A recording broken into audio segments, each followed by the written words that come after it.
Sinimulan ng ibiyahe ngayong gabi ang tunnel boring machine ng Metro Manila Subway Project. Mula sa port area sa Maynila, inililipat na ang tunnel boring machine patungong Camp Aguinaldo sa Quezon City. Kaya inaabisuhan ang mga motorista na pagandaan ang matinding traffic sa Road 10 na tutuloy sa C3 Road papuntang 5th Avenue. Apektado rin hanggang sa G. Araneta, E. Rodriguez, Gilmore Avenue at Boni Serrano Avenue.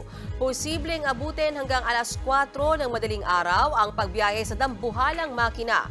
Mauulit din ito bukas ng alas 9 ng gabi hanggang linggo ng alas 4 ng madaling araw. May panawagan naman ang DOTR sa mga motorista ang maaapektuhan ng matinding traffic.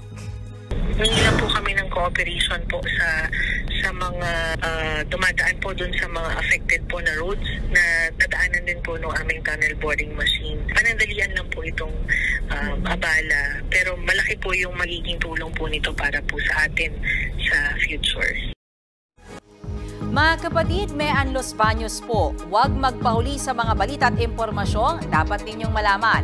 Para sa mas malawak na balitaan at diskusyon, mag-follow at mag-subscribe sa social media pages ng News 5.